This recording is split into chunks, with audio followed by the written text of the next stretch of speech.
The Bridge Trial.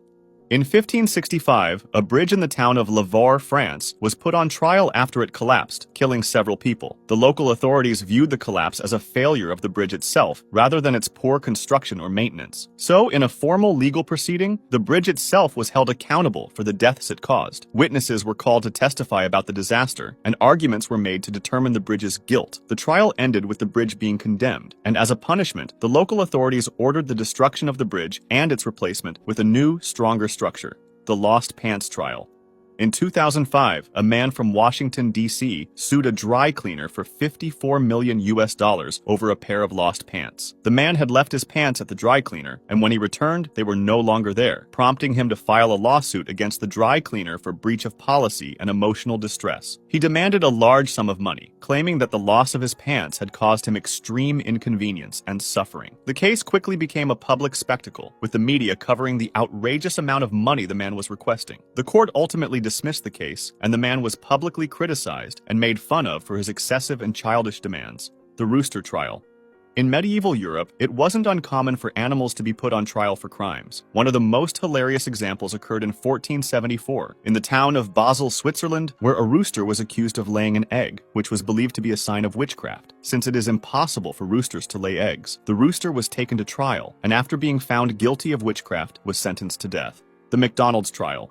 In 1998, a man in the U.S. sued the fast food chain McDonald's for making him fat. The 56-year-old man claimed that eating McDonald's food regularly contributed to his obesity and caused health problems like heart disease and diabetes. He filed a lawsuit arguing that McDonald's was responsible for his health condition, as they didn't provide enough warning about the health risks of eating their food. His lawyers further argued that McDonald's food was also addictive and marketed in a way that encouraged people to eat it frequently. The case was eventually dismissed, with the judge ruling that there was no legal basis for holding McDonald's accountable for the man's obesity. The Weatherman Trial.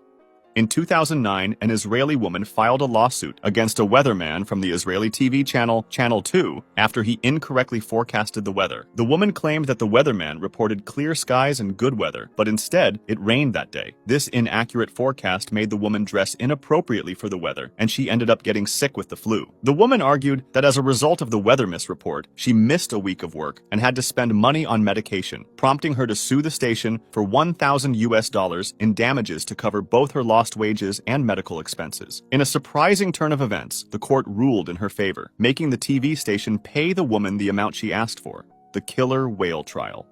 In 2012, a tragic incident occurred at SeaWorld when a man sneaked into the park after hours in an attempt to fulfill his dream of swimming with a killer whale. Once the park was empty, he entered the orca tank and the whale attacked him, killing him instantly. His parents decided to file a lawsuit against SeaWorld, claiming that the company failed to warn the public about the potential dangers of killer whales and that they promoted them as friendly animals, safe for public interaction. Ultimately, as the man had sneaked into the park after hours, the court dismissed the case, affirming that SeaWorld was not responsible for his actions. The Haunted House Trial.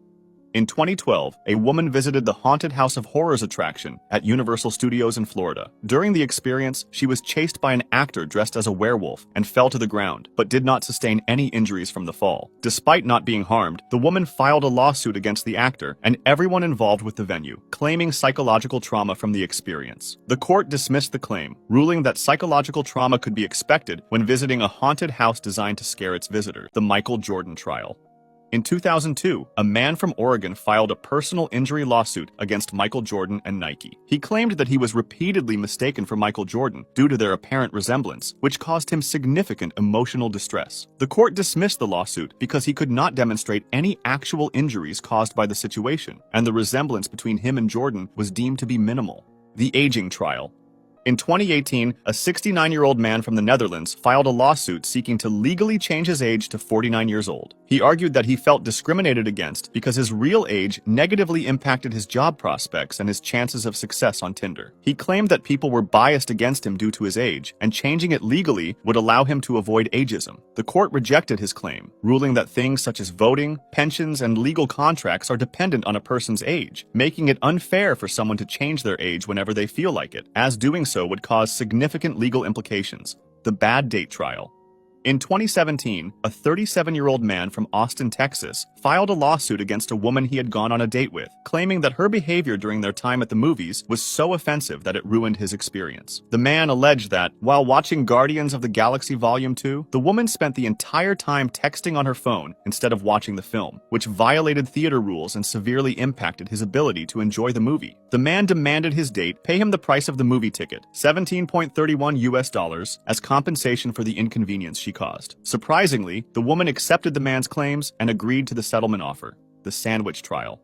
In 2013, a teenager from the United States discovered that his Subway foot-long sandwich measured only 11 inches, not the advertised 12 inches. This seemingly insignificant difference led to a class action lawsuit, as the boy claimed that Subway was misleading customers by not delivering sandwiches of the advertised length. The case gained a lot of attention, and Subway agreed to settle the lawsuit in 2016. The settlement involved Subway promising to ensure its sandwiches would be consistently 12 inches long going forward. The cadaver trial.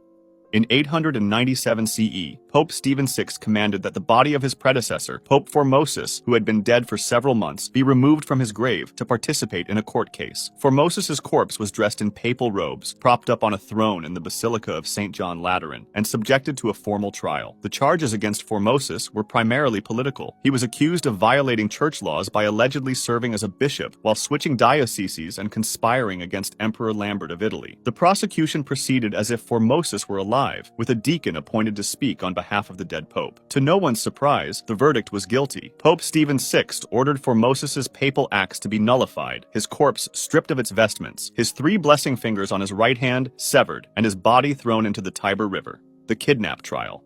In September 2009, Jesse Dimmick, a fugitive wanted for murder, kidnapped a couple in Kansas. Dimmick broke into their home and held them hostage, demanding that they help him evade capture. However, after a while, Dimmick fell asleep, and the couple managed to escape and alert the police, leading to his arrest. In the following days, the couple filed a lawsuit against Dimmick, seeking $75,000 in damages for their traumatic experience. Dimmick's response was unexpected. He countersued the couple for breach of contract. He claimed that they had entered into a legally binding oral agreement in which the couple had agreed to hide him from the police in exchange for some benefit or understanding. Essentially, Dimmick argued that the couple had broken their word by escaping. The court found his claim to be absurd, and the countersuit was dismissed. The couple's original lawsuit moved forward. The prisoner trial. In 1995, a prisoner in Virginia tried to sue himself because he violated his religious beliefs by getting drunk. Since he believed his drinking was a personal rights violation, he demanded $5 million in damages from himself. But since he was in prison and couldn't earn money to pay himself, he asked the state of Virginia to cover the $5 million on his behalf. His argument was that he was a ward of the state, and therefore they were financially responsible for him. Of course, the judge dismissed the lawsuit, calling it ludicrous.